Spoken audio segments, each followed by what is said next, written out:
শুরু করছি পরিযান উপন্যাস। লিখেছেন ঈশিতা রহমান। পর্ব ৪।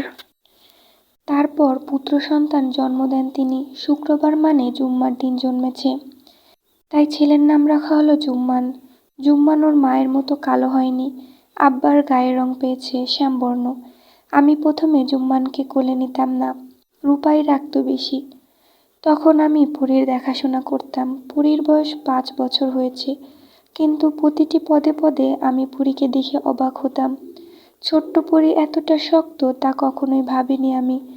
আমি যখন ছোট ছিলাম তখন নাকি পোকামাকড়, পশু পাখি অনেকে ভয় পেতাম, আম্মা সবসময় বলতো। রূপার ক্ষেত্রেও তাই, কিন্তু পরী সম্পূর্ণ আলাদা। ওকে কখনো ভয় পেতে দেখিনি। আমাদের রকচটা গরুটার দিকেও সাহস নিয়ে এগিয়ে যেত ও। গরুটা ছুটে আসতো পরুকে গুঁতা মারার জন্য, কিন্তু পরী তৎক্ষণাৎ সরে যেত। দড়িতে টান খেয়ে গরুটা আর এগুতে পারত না। তখন ভয় পাওয়ার বদলে পরী খিলখিলিয়ে হাসত। তা দেখে সেদিন আমার বুক কেঁপে উঠেছিল। আমারও তখনও সাহস হয়নি ওই গরুর সম্মুখে দাঁড়ানোর। তারপর একদিন পরীকে সাপে কাটলো। তখন ওর বয়স ৭ বছর। ওঝা যখন পরীর পা থেকে বিষ নামাচ্ছিল, চোখ মুখ শক্ত করে বসেছিল পরী। এতটুকু শব্দ মুখ দিয়ে বের হচ্ছিল না। চোখ দুটো লাল হয়ে গেছে, পানি পড়ছে চোখ থেকে, কিন্তু মুখে শব্দ নেই। অথচ দিলওয়ার কাকার মেয়েকে যখন সাপে কাটলো, বিষ নামানোর সময় কি চিৎকার তার! তখন তার বয়স ছিল ১৬ বছর। কিন্তু এইটুকু বয়সে পরী কিভাবে চুপ করে রইল? কি ভাবছিস পরী? তোকে এসব কথা বলার জন্য খাতাটা দিয়ে গিয়েছি? না পরী, তোকে অনেক কিছু বলতে চেয়েছিলাম, কিন্তু এত কথা বলার সময় আমার কাছে নেই।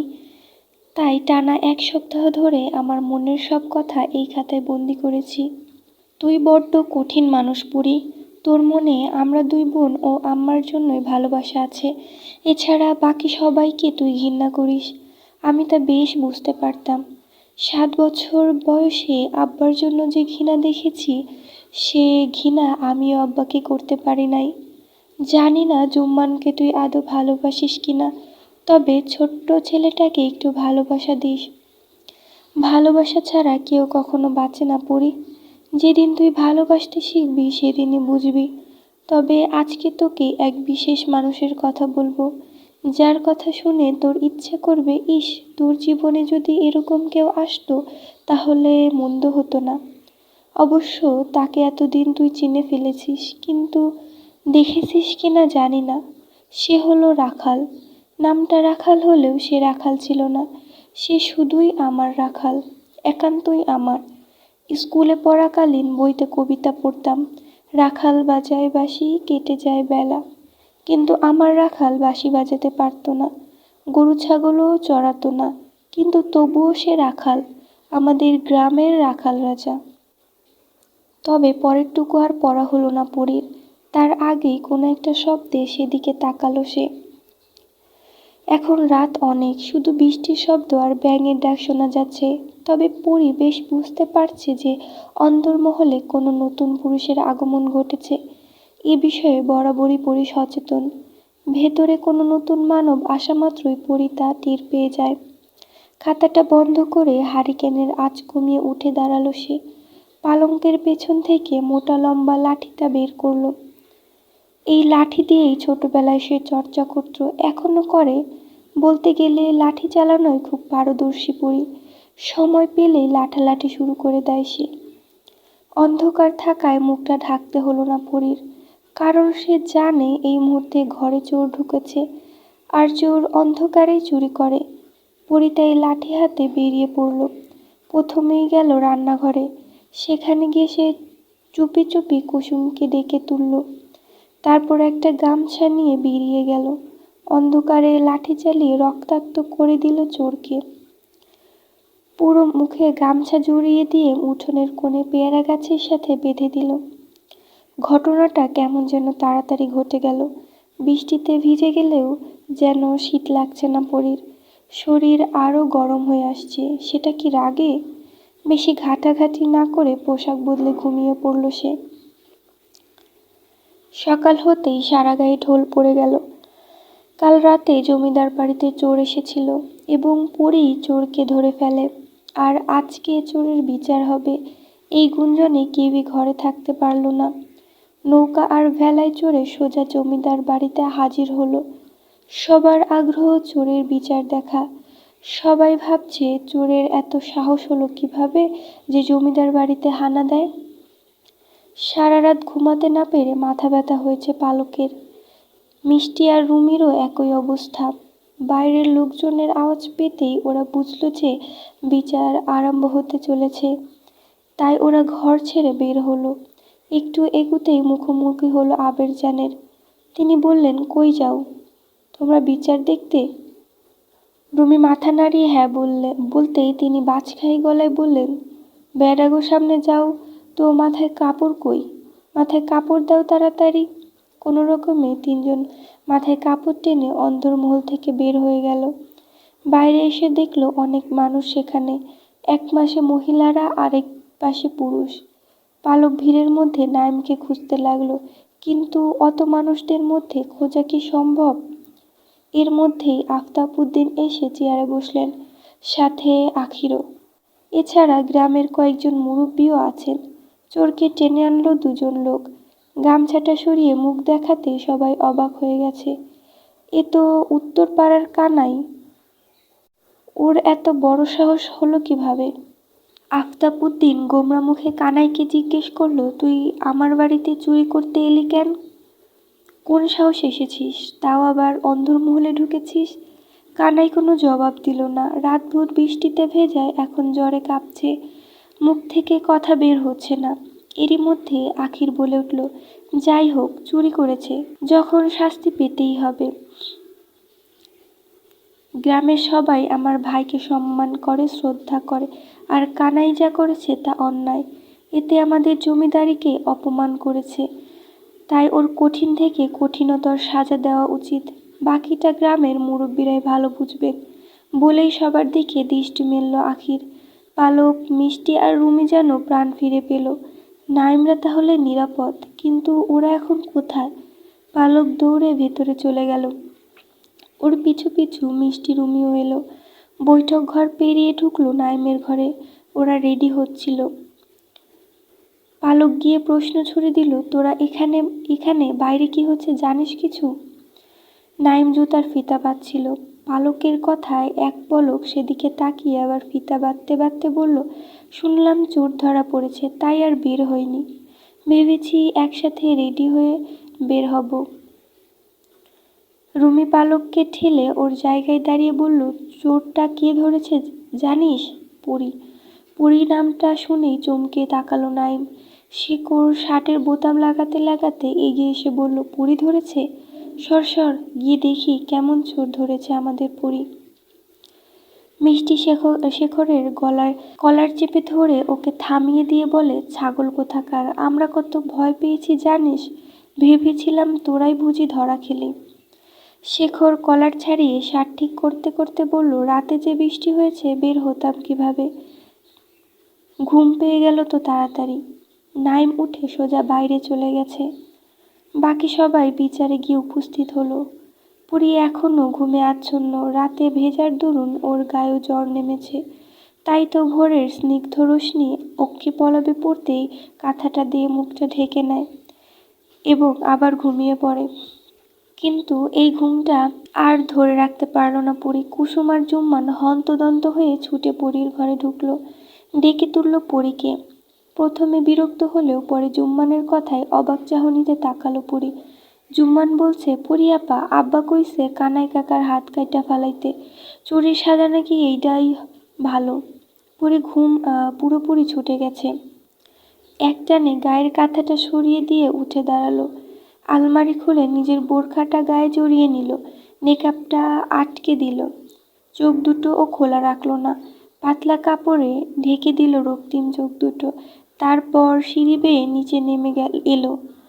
অন্দরমহল থেকে বের হয়ে যেই না বৈঠক ঘর পেরোতে যাবে, তখনই বাদসাধে মালা, মানে মালা আর কি বাধা দেয় মেয়েকে।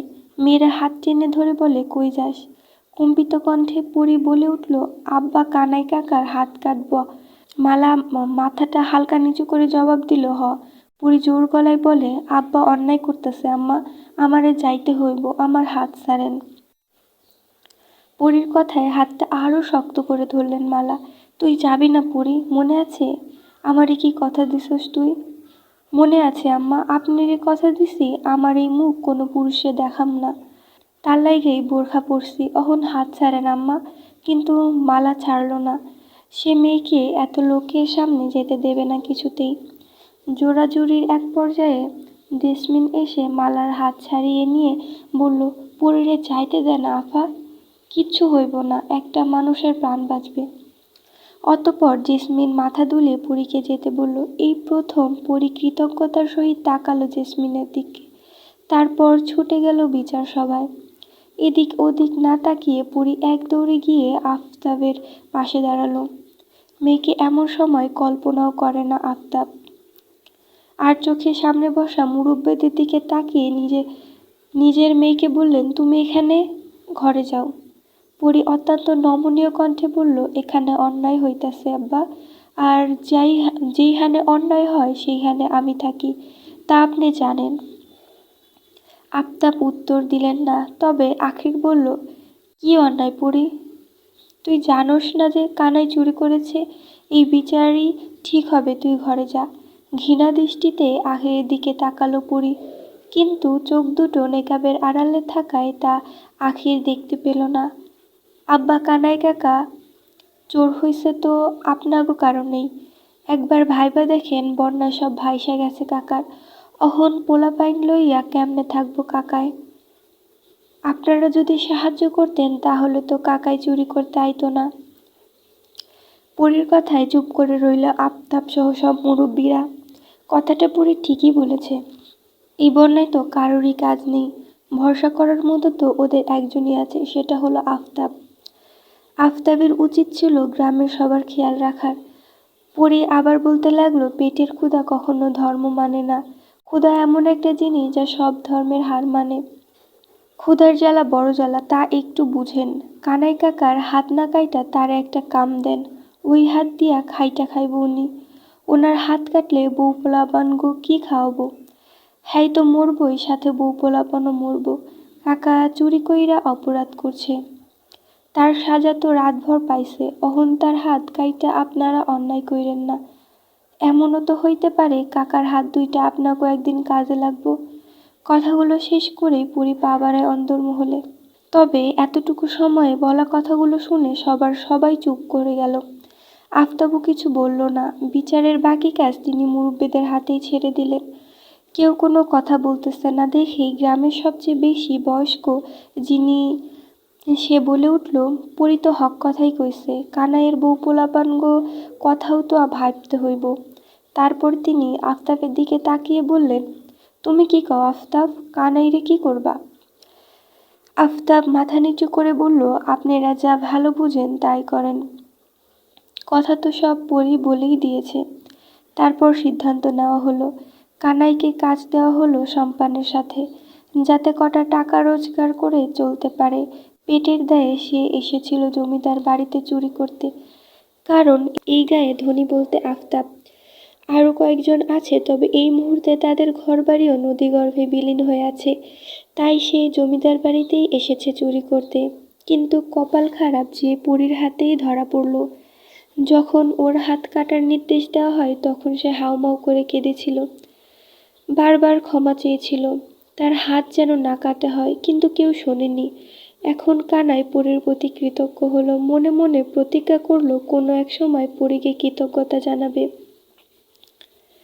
নাইমের চোখ দুটো খুশিতে চকচক করছে পরীকে দেখে। এতক্ষণ ধরে মেয়েটার মধুর বাণী শুনছিল সে। গলার স্বরটা সত্যিই খুব সুন্দর, এখনো কানে বাজছে। কথা শুনে এখন পরীকে দেখার ইচ্ছে আরও প্রবল হচ্ছে। তবে পরীর কথাগুলো বেশ মুগ্ধ করেছে ওদের। শেখর নাইমের কাঁধে হাত রেখে বলল, এই মেয়েকে দেখা অত সহজ হবে না নাইম, আশা দেখছি এখানেই ছাড়তে হবে, না হলে আশার জালে আমরাই পেঁচাবো। ঠোঁটের কোণে হাসি ফুটিয়ে নাইম বলল, উহু, এখন মেয়েটাকে দেখার ইচ্ছা আরও গভীর হলো। প্রথম প্রাথমিক বিদ্যালয়ে না গিয়ে আজকে ওরা জমিদারের বাগান বাড়িতে গেল। সেখানেও অনেক মানুষের উপস্থিতি, তবে বেশ কয়েকজন একটু বেশি অসুস্থ, তাই তাদের স্থানীয় একটা হাসপাতালে নেওয়ার ব্যবস্থা করতে বলল ওরা। এরই মধ্যে আরেকটা নৌকা এসে পাড়ে ভিড়ল। সেখান থেকে কয়েকজন লোক বেরিয়ে আসলো। তারা চারিদিকে চোখ বুলিয়ে এগিয়ে গেল নাইমের কাছে। সবার সামনে দাঁড়িয়ে থাকা লোকটাকে দেখে নাইম কিঞ্চিৎ হেসেই এগিয়ে গেল।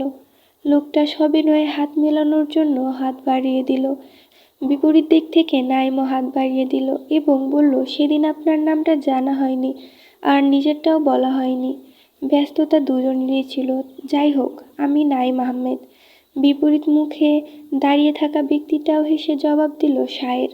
নামটা শুনে নাইমের চোখ দুটো হালকা ছোট হয়ে এলো।